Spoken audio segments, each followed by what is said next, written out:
Okay, so Clay High School students, you guys requested some more information on the field of psychology for one of our career chats. So we have with us Amy Drescher. She is actually a therapist who does therapy here at Clay High School. So her and her colleagues are part of our team where they come into our school, and they also do some telehealth therapy. I hope I'm saying that correctly. But she's actually part of our team who comes in and does therapy here. So we figured she would be a great resource to answer any questions that you guys might have regarding the field of psychology and what some possible jobs would look like in that area. So Dr. Drescher, if you could start out, I think one thing that I see a lot of our students not having a lot of knowledge on is the different areas of psychology, as far as what's the difference between school counseling, psychologist, psychiatrist. Could you kind of go through what those different jobs are and then what the schooling is that's required for those? Absolutely. So thank you for having me first. I'm happy to be here and to be able to answer your guys' questions. So there are different types of, therapists out there. You have your counseling psychologists who are a little more focused on counseling. There's a master's degree that's required, to go into the counseling field. We also have licensed independent social workers who also do therapy. They definitely have a background in social work and then gain the skills to be able to do more of the therapeutic intervention, which also is on a master's level. When you get to psychiatry is actually a medical degree. And traditionally, psychiatrists did therapy and like a combination of therapy and prescribing medication. And I would say over probably the last 20 years, our field has evolved more to psychiatrists really doing more of the prescribing. So that schooling required for that is to actually go to medical school. And then there is a very specific specialty that you get after that to go into psychiatry. One of the more common things that I see right now, especially in the Toledo area, is that you will have your advanced practice nurse practitioners who are master's level practitioners who work under a psychiatrist, and they also contribute to prescribing in the field of psychiatry. And that requires a master's degree and a special certificate. When it comes to psychology, which I am a clinical psychologist, there are many domains of psychology and many things that you can do with it. In clinical psych, we are really focused on treatment. So we are really focused on doing the therapeutic interventions and psychological testing to help with diagnostics, with diagnosis. And then there are also many research fields in psychology as well. I actually, back in my history, before I went into a clinical program, I actually did research in developmental psychology. So I would go into the school, to the different schools in Ann Arbor, and I would gather data for one of our developmental psychologists in an elementary school. So there's lots of things that you can do, and there are different domains. Once you get into the psychology field, there are also a lot of different specialties. I am 100% a generalist, so I do a lot of things within the field. But you definitely have your specialties, like a neuropsychologist who does a lot of neuropsychological testing. You have your more behavioral medicine focus for people who work like in the hospital system. You have your forensic psychologists who work more in the court system. And with a clinical psychology degree, you really can specialize in any of those fields. Okay, thank you. I think that's why it's so confusing for some of our students, because there's so many different areas that you can go in the psychology field that it's a lot to try to figure out when you're not a part of that field. So, and I truly believe I'm a generalist because I had no idea what I wanted to do, and so I just tried to do like everything, get a little bit of everything in there. So there are definitely a lot of paths that you can take. And I think that's one of the things that I like. Like, I was a psychology major in college, and I like the fact that there were several different routes that you can go with it. So it's not, you don't have to go get your, doctorate degree. You can get a master's degree, or there's so many different things that you can do with it in different areas. Like you said, you can work in hospitals, you can work in private practices, you can work in the school settings. There's so many different areas that you can work, so you can really find something that fits your personality. As a high school student, what classes would you recommend that they take in order to be prepared for a career in the psychology field? So I would suggest if you have the opportunity to take any, intro psychology courses, that would be wonderful. If you have the chance to take AP psychology and maybe knock out that intro psych so you don't have to take it in college would be good. If you have any opportunities to take more of the statistics as your math, that would be a good, a good course to take. And anything that has to do with research, if you have any research and statistics that are available, either through the school or through the College Credit Plus, those are really good, basic courses to take, along with more on the biology side. Most folks will end up taking some sort of biological basis of behavior. So if you can knock out any of those in high school, that can kind of put your path forward so that then you can take more of your electives once you get to college. Okay, thank you. Yeah. I know, like I said, psychology, there's so many different fields, but in your particular job, what would a typical day look like for you? And is there a typical day in that field? I would say it depends on which area you choose to focus in. So my typical day could be like doing something like this, in the morning, and then I'm going to go over to the hospital where I see patients at Mercy in Perrysburg for, most of the day today. And then in between there, I'll have a couple of meetings, maybe a supervision with a student. So I oversee quite a few students from Bowling Green and UT. And so I scatter my supervisions in between there. I do a lot of consultation. So it really just depends on the day. I'm the kind of person who likes to be busy, and I like to be active and doing different things. And so that kind of suits my personality. However, you could look at some of my folks who work in private practice. They might be at the school all day, just taking kids and seeing kids, on every hour, or you might be in private practice and you would just kind of see like 5 or 6 people a day, and that would be your day, maybe a little bit of consultation in between there. So there are different ways that you can manage your schedule and not maybe be as busy or as pulled in as many directions as I am sometimes. I do love it though. I like the teaching aspect of the, working with students who are learning how to be a psychologist. I love that portion. I also like to work hands-on with clients and patients. So that's, very fun for me. And the least favorite part is the administrative component. Sometimes having to deal with the stuff that isn't patient related or client related. Those are things that sometimes get a little overwhelming. That was one of the questions I was going to ask you. I know for me personally, so I was a therapist before I was a school counselor, and I worked at Harbor and I did therapy, and it was a lot of paperwork and a lot of therapy. So there was a lot of times where I was working with the client, but then there was a whole lot of times where I was trying to fill out all of the notes and all of the assessments and everything I had to do.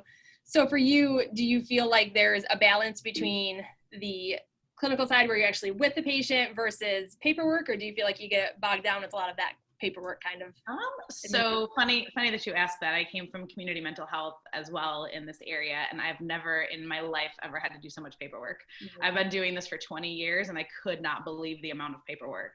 So I do think that you get better as you get more experienced. And I also think that different organizations require a different amount of paperwork.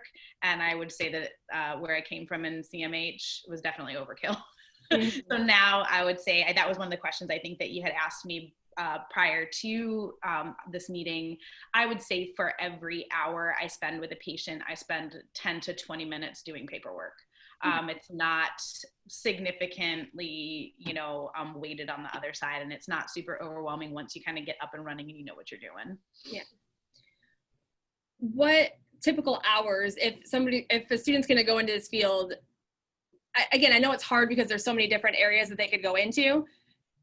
My guess, and tell me if I'm wrong, my guess would be that they could kind of set what hours they want depending on what field they go into. So absolutely. Just being mindful, I would say that, when you have people who are working adults who need to bring their kids after school or they need to come after work, that oftentimes will have some evening hours. If you're in a school setting, you might have your earlier day hours, into the afternoon. And, if that works for you, that would, you would be able to sort of create that on your own or work with your, administration to do that. So I would say it's pretty flexible. And once you get to the place where you're a little more experienced, and if you're in private practice, you pretty much can make your own hours. Okay. We talked about the high school classes that you would recommend. What undergrad majors would you recommend if you want to go into this field? I would say psychology, definitely. You know, I actually started out as a biopsych major, so a biology and psychology major, and I kind of just decided I was just going to do the psychology and graduated early from college, not doing a dual major. And so I would say that psychology also, even if you didn't decide to go the full board and do, you know, to be a psychologist, it really does it provides a good basis for a lot of careers that you can, you know, move into afterwards. Like you said earlier, you can go into like counseling psychology for schools. You can go into the clinical counseling, you know, arena. You can, you know, I think that anything that gives you, psychology is going to give you sort of a basic knowledge of human beings and interactions. And I think that you can really take that into most careers where you're going to be working interpersonally with other people. So it really is a good, really is a good college major. I know that that's not the thought 20 years ago when I went into the field. They were like, why are you going into psychology? That means you got to go do the whole thing. And now I do think it has become a very popular undergraduate major. I know from a lot of the grad schools now, to get into the school counseling programs and to get into the mental health programs for their masters. I know back when I first started college, they required that you had a certain undergrad major. So it had to be like in psychology or biology. And I know that right when I started grad school, which was many years ago, they've now switched that to where you can have pretty much any undergrad major. We had an interior designer who came in and ended up getting her master's in school counseling. So I know that it's much more open now, but I do definitely think that having that undergrad in psychology is going to very much prepare you for that grad school. You're going to have all of those concepts down already, and you're going to be in a much better shape. And I think it's going to have, you get a lot of experiences in undergrad. Like a lot of times, you know, you're doing research projects and you're doing volunteer hours and you're part of research teams. You're part of all kinds of different things. So when you get to grad school, if you're already kind of in that field, it definitely, I think, gets you more prepared and you're better. I guess you're better equipped to be working with patients at that point, or you're better equipped to be understanding what's happening in the classes because you're starting to do clinicals and that kind of stuff when you're in your master's program. And if you have a little bit of that experience from that psychology undergrad, I think it's definitely a helpful thing when you get to that point in school. Absolutely. Can you talk a little bit about average pay? And I know that, again, it's going to depend on which part of psychology you're in, and it's going to depend on whether you work in community mental health or in private practice, but could you just kind of talk a little bit about maybe like right out of college, what you can expect job-wise or pay-wise? So I did a little bit of research through some of the websites that are like job postings like Indeed, so I could help answer this question for you guys. You know, I originally came from California where the pay scale is much higher.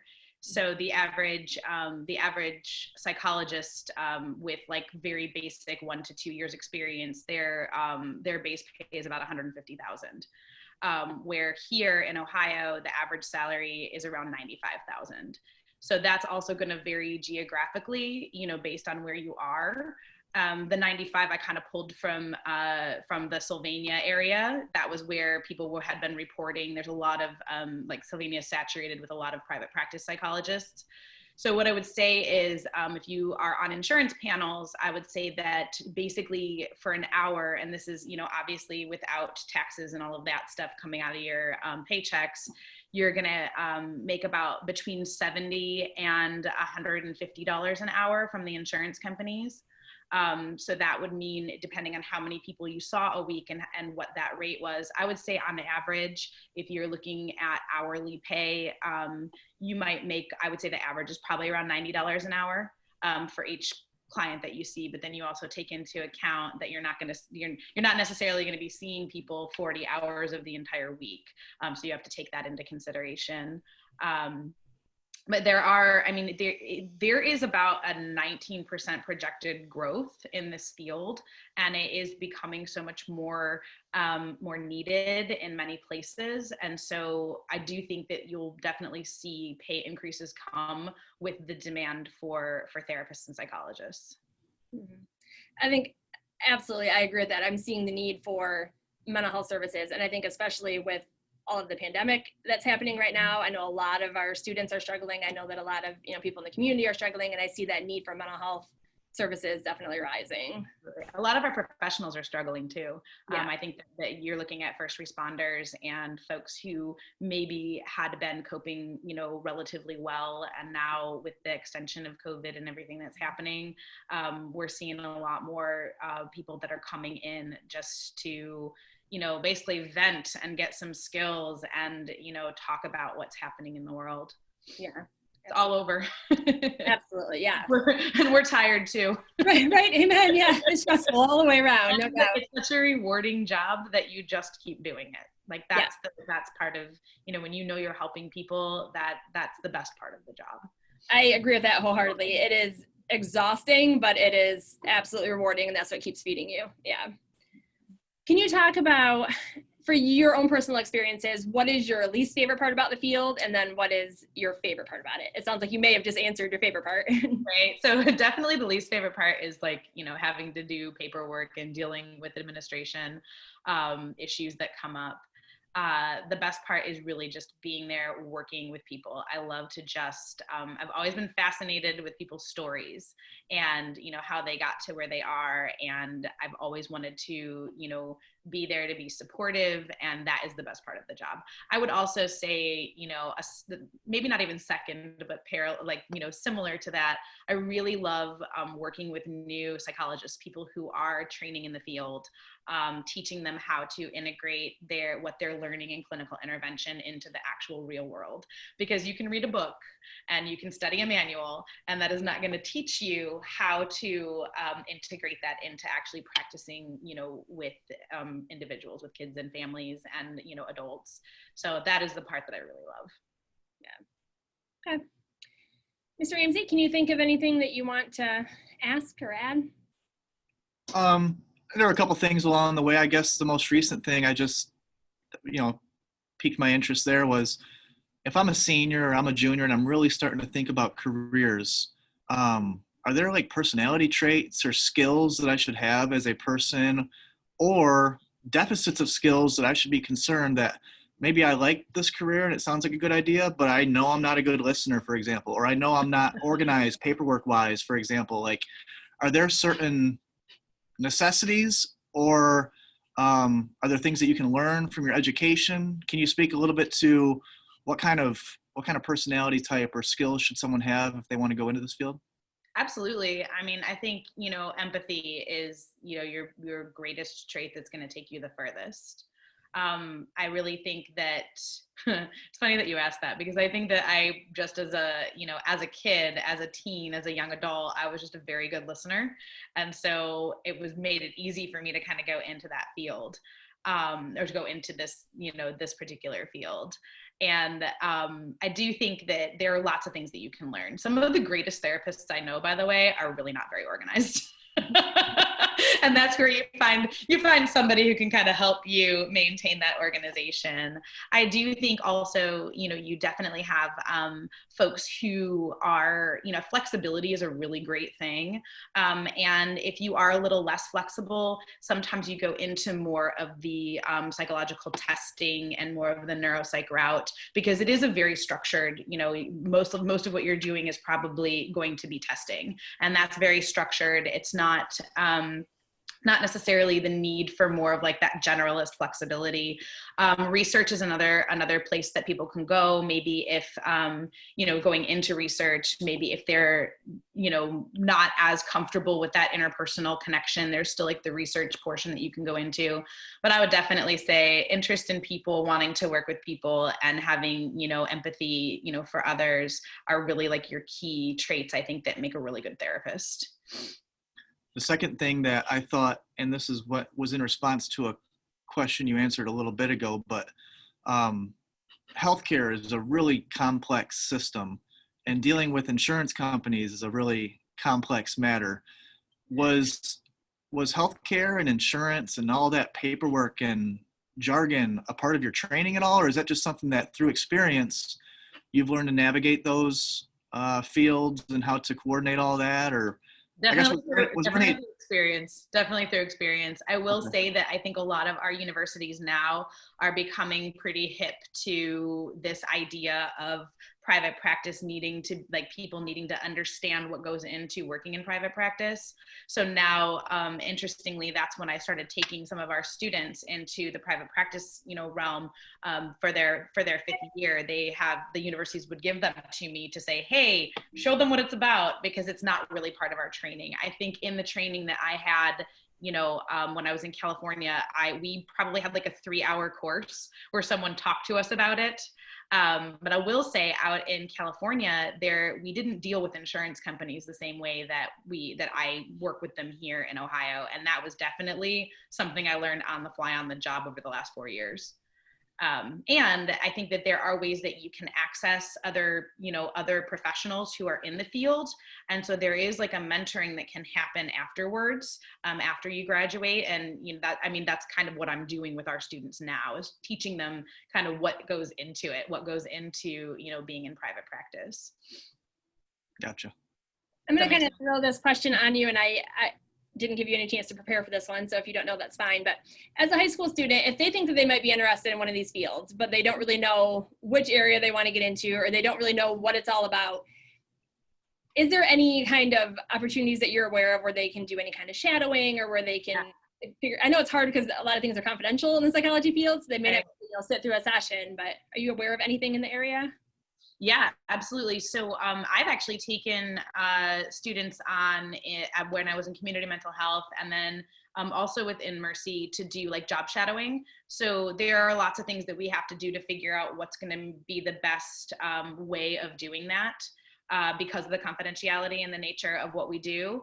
And we've been successful in kind of introducing some of the different aspects of the field. I would also say that, my course has evolved over time too. And so I would say most teenagers out there, like, what you want to do when you're a freshman in college might be different than what you do the first year you go into a master's program, which also could be very different when you, by the time you are done and you're out practicing in the world. And I would say in this field, there's lots of opportunity to explore that. What are your research interests versus, what are your clinical interests in the field? There's lots of opportunity in this area to work in different environments and in different settings. And so you can kind of get that experience and see what you like. So there are lots of opportunities, I would say. And I would reach out to, there are different people in the field, different psychologists, and I'd be more than willing to help people get connected if they wanted to do a job shadow. But yeah, there are definitely opportunities. A lot of times, some of the schools require a senior project.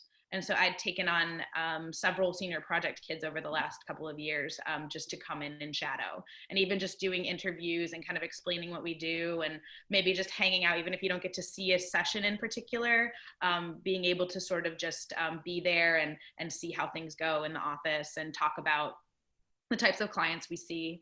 Some clients are also like, hey, yeah, definitely bring somebody in who wants to learn. So that's really been cool too. Okay, great. Thank you. I appreciate that info. Absolutely. Okay. Anything else, Mr. Ramsey? No, that was great. Thank you very much. You're very welcome. Yeah, we really appreciate it. And we will be posting this recording on Schoology so our students can gain knowledge from everything that you've shared with us. And then if it's okay with you, I will share their contact or your contact information if they're interested. Absolutely. Absolutely. Okay. Sounds good. Thank you so much. Yeah, thank you for having me. Bye. Have a good one. You too.